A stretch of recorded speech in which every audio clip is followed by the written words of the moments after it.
Salungat sa bawat sigaw at hinto, ngunit ang puso'y di natuturuan kung kanino ba dapat tumibok ng lubusan. Itago man, pilitin mang limutin, sa huli kusaring nga amin. Welcome sa ating mundo ng Pinoy Boy Love Stories.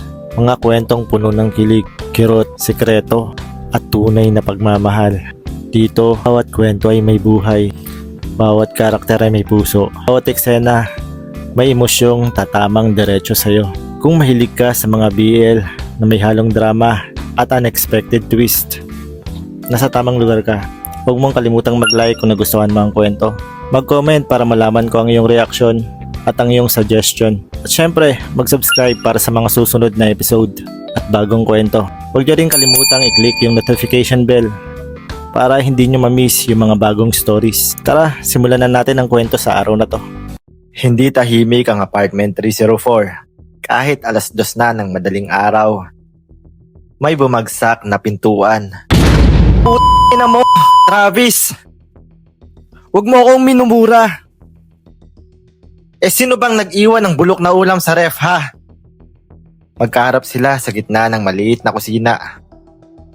Parehong hingal, parehong galit. Si Oriel, may hawak na plastic container na amoy panis. Si Travis, nakatikom ang panga. Nanginginig ang kamay sa pagpipigil. Hindi mo kailangang galawin ang mga gamit ko, mariing sabi ni Oriel. Gamit mo? Apartment natin to. Kung dugyot ka, idadamay mo pa ako? Isang hakbang pa at magdidikit na ang dibdib nila. Sandaling katahimikan. At doon, nagsimula ang apoy. Hindi dapat sila nagsama sa iisang dorm. Si Travis, engineering student, palaban, laging mayabang ang ngiti. Parang laging may gustong patunayan. Si Oriel, fine arts, tahimik, mas gustong kausapin ang papel kaysa sa tao. At may mga lihim na hindi binubuksan kahit kanino. Magkaiba sila sa lahat ng bagay. Oras ng tulog, ayos ng gamit, amoy ng kwarto, musika, at higit sa lahat, sa pride. Hindi sinasadya ni Travis na magsimula. Pero nung makita niyang nilipat ni Oriel ang mga gamit niya, inayos ng hindi nagpapaalam. May kung anong sumiklab sa dibdib niya. Hindi pera ang kinuha niya. Hindi rin notebook. Kundi ang paborito nitong lapis. Halatang matagal ng gamit. May marka ng ngipin sa dulo. Kinabukasan, nakita niya kung paano naniga si Oriel habang hinahalukay ang bag. May hinahanap ka? Kunwaring inosenteng tanong ni Travis. Tumango lang si Oriel. Pero sa mga mata nito, bakas ang pangamba. Kinabukasan, nagising si Travis na basa ang kama. Amoy cologne. Amoy sa kanya. Binuhusan ng pabango ang unan niya. Sobrang dami. Nakita niya si Oriel sa pinto. Nakasandal. Walang emosyon ang muka. Fair lang, sabi nito. Pinalik ko lang ang hiniram mo. Doon, tuluyang naging gera. Hindi na sila nag-uusap. Gumigising na lang na may bagong pinsala. Laptop ni Travis na puno ng random na sketch. Sapatos ni Oriel, nilagyan ng buhangin.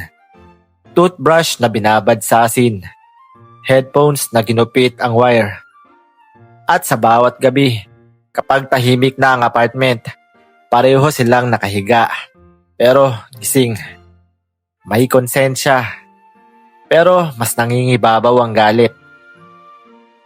Siya ang nauna. Paulit-ulit nilang sinasabi sa sarili. Isang gabi, umuwi si Travis na pagod. Bagsak ang katawan. Bukas ang ilaw ng kwarto niya. At sa kama niya, nakalatag ang mga lumang litrato niya. Mga pribadong alaala. Mga bagay na hindi niya ipinapakita kahit kanino. Nanginginig ang kamay niya. Oriel! Lumabas ang isa mula sa kusina. Tahimik. Diretso ang tingin. Hindi ka marunong rumespeto. Isang tulak. Isang suntok sa dingding. Halos magdikit ang noo nila. Ulitin mo pa to, bulong ni Travis. Nanginginig sa galit. Sa pagitan ng mga hininga, 1 segundo pa. Pero umatras si Oriel. Hindi pa tapos to, malamig niyang sabi. Sa gabing iyon, parehong gising, parehong galit, parehong hindi maintindihan kung bakit sa kabila ng lahat. May kirot sa dibdib kapag iniisip ang isa't isa. Hindi na simpleng prank ang ginagawa nila. Isa na itong laro ng pasensya. Kung sino ang unang bibigay. Kung sino ang unang aamin na nasasaktan na. At pareho silang ayaw matalo. Pero bakit sa bawat hakbang ikaw pa rin ang hinahanap? Kaaway sa turing ng mundo, magkasalungat sa bawat sigaw at hinto. Ngunit ang puso'y di natuturuan kung kanino ba dapat tumibok ng lubusan. Itago man, pilitin mang limutin sa huli. Kusa ring aamin na sa likod ng galit at sugat, ikaw ang mahal kahit bawal, kahit masakit. Sa likod ng galit may takot. Sa likod ng takot may pag-aalala. At sa likod ng lahat ng iyon, may pag-ibig na pilit nilang tinatanggihan. Tahimik ang apartment ng 304 kinabukasan. Walang bumabati. Hindi nagkakatinginan. Si Travis ay nakaupo sa mesa, nagkakape. Si Oriel naman ay nag-aalmusal sa kusina.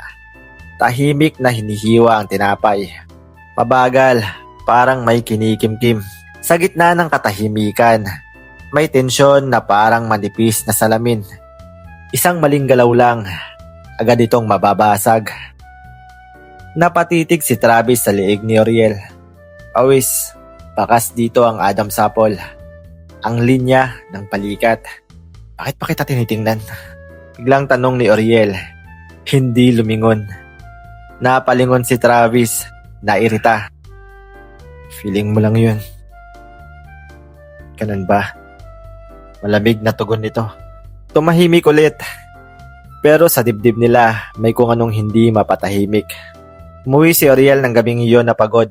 Puno ang isip. Pagbukas niya ng ilaw sa kwarto, nawala ang kanyang kama. As in, literal.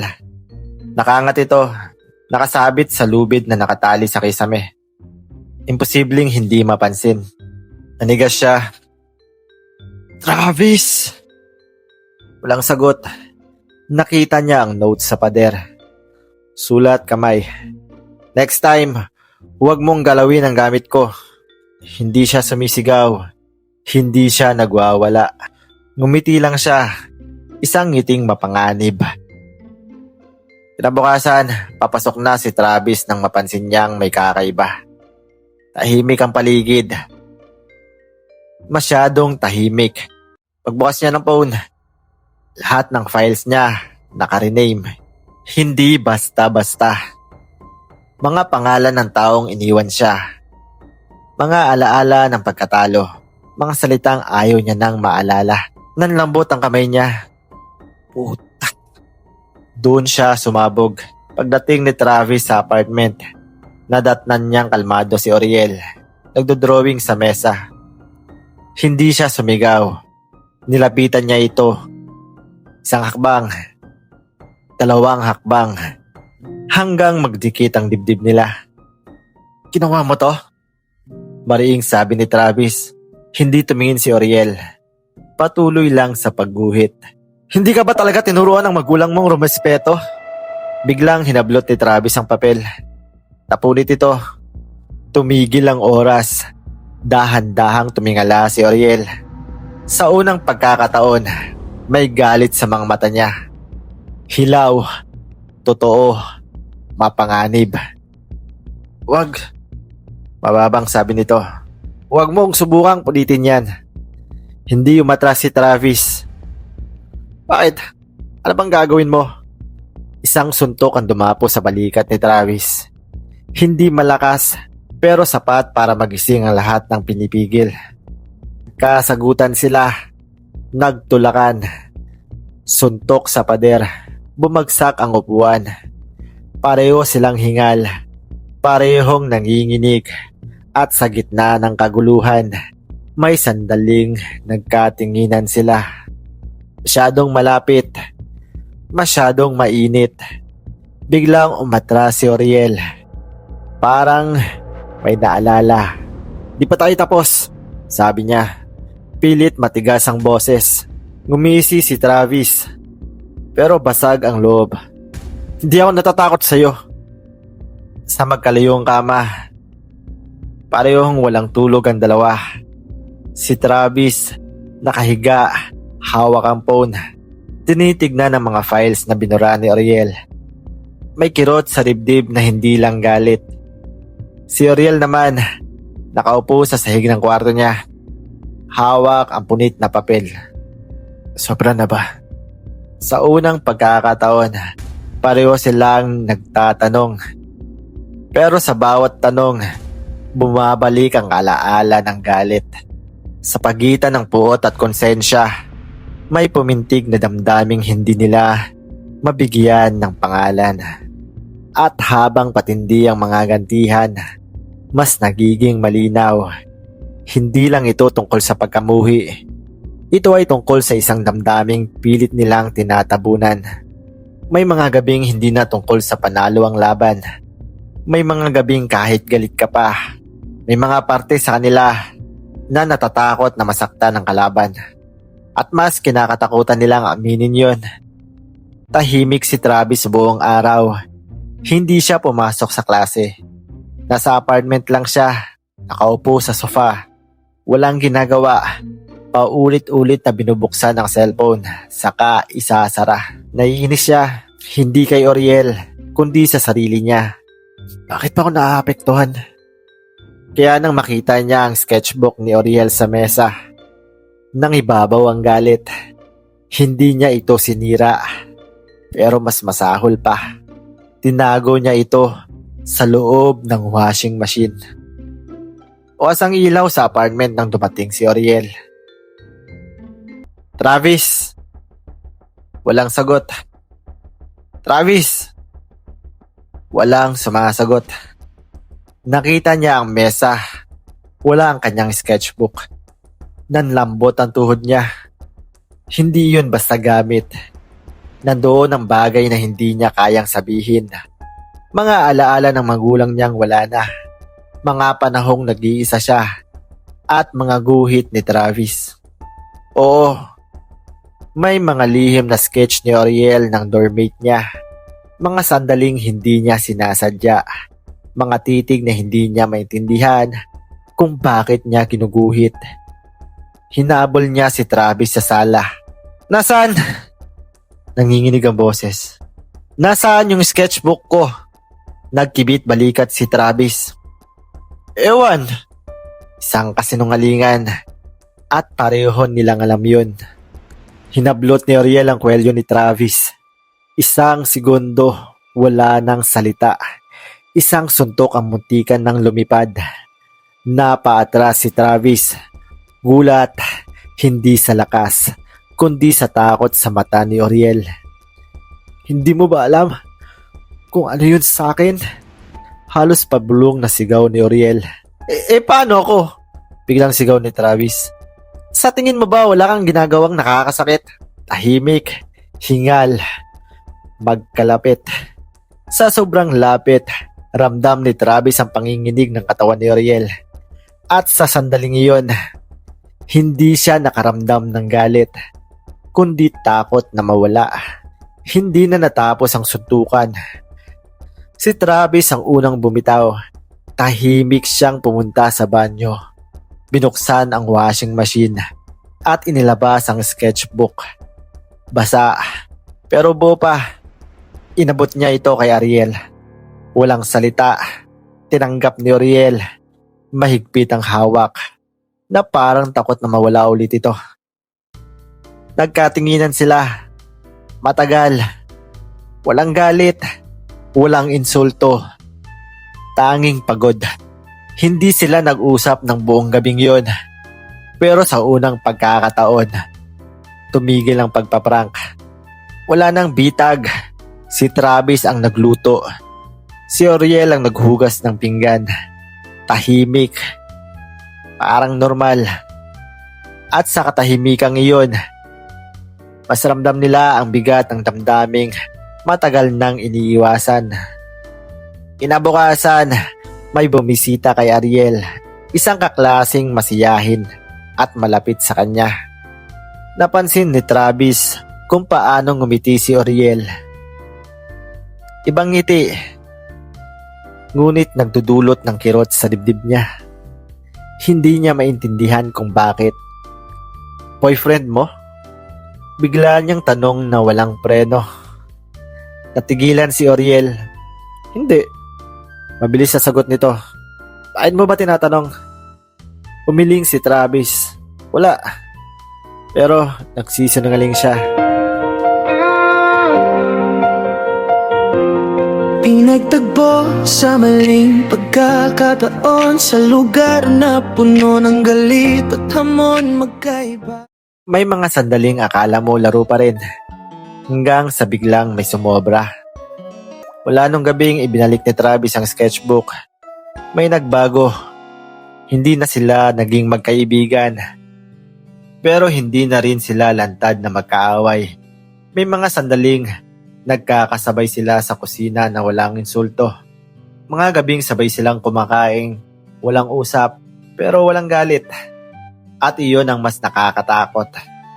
Dahil sa katahimikan, mas naririnig ang tibok ng dibdib. Mas ramdam ang presensya ng isa't isa. At mas malinaw ang damdaming tinatago. Isang hapon, umuwi si Travis ng basang-basa sa ulan. Pagbukas niya ng pinto, may nakita siyang papel na nakadikit sa pader ng sala. Isang drawing na siya ang nasa larawan. Nakatitig, hubad ang dibdib. Detalyado ang linya ng balikat. Ang liig, ang titig. Nanigas siya, hindi dahil sa galit, kundi dahil sa takot na tama ang kanyang hinala. Oriel! Sigaw niya. Lumabas si Oriel mula sa kwarto. At bakas sa mukha nito ang pagkagulat. Bakit mo yan nilabas? Nanginginig na tanong ni Travis. Hawak ang papel. Namula si Oriel. Hindi ko sinasadya. Hindi sinasadya? Tumaas ang boses ni Travis. Ano to? Trip mo ko? Biglang tumahimik ang paligid. 1 segundo. 2 segundo. Hindi mo naman kailangan malaman. Mahina pero matigas na sagot ni Oriel. At doon, bumalik ang galit na mas malala. Mas desperado. Hindi na prank ang naisip ni Oriel ng gabing iyon. Gusto lang niyang bumawi. Gusto niyang masaktan si Travis. Kahit kaunti lang, para mawala ang kahihiyang nararamdaman niya. Sa bawat hakbang, ikaw pa rin ang hinahanap. Kaaway sa turing ng mundo, magkasalungat sa bawat sigaw at hinto. Ngunit ang puso'y di natuturuan kung kanino ba dapat tumibok ng lubusan. Itago man, pilitin mang limutin. Sa huli ko saring aamin, nasa likod ng galit at sugat. Ikaw ang mahal kahit bawal, kahit masakit. Sa bawat bangayang paulit-ulit, may takot na baka ikaw ay mawala biglit. Na balang araw sa digmaan ng salitang pangalan mo'y tuluyan nang maglaho sa alaala. Hindi ko kayang aminin sa iyo, nasa likod ng galit ikaw ang mundo. Nang kaaway na itinuro sa akin ay siya ring dasal ko sa dilim. Kung bukas ay di ka na makita, kung tuluyan kang ilayo ng tadhana, mas masakit bang mahal ka ng tahimik kaysa hindi ka minahal kahit saglit. Kaaway sa turing ng mundo, magkaiba, magkasalungat sa bawat yugto. Ngunit ang puso'y di marunong magsinungaling. Kahit pigilan ikaw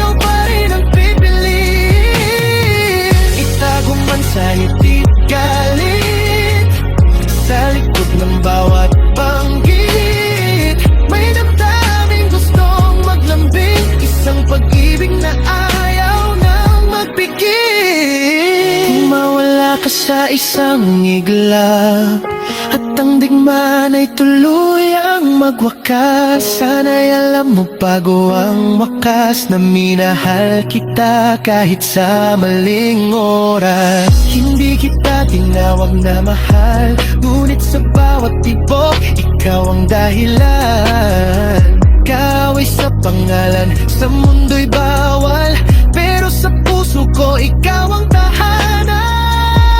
Kaaway sa tunay, ngunit sa puso ikaw ang himig sa bawat sugat at hilo. Kung ito man ay kasalanan ng panahon, pipiliin ka pa rin ang puso ko ngayon. At kung balang araw ikaw ay mawala, sana'y marinig mo sa katahimikan na ang kaaway na itinurang ang mundo ay siyang minahal ko ng ang buong buo. Pinatagpo na sa maling lugar, ngunit minahal sa tamang paraan. Ikaw iyon.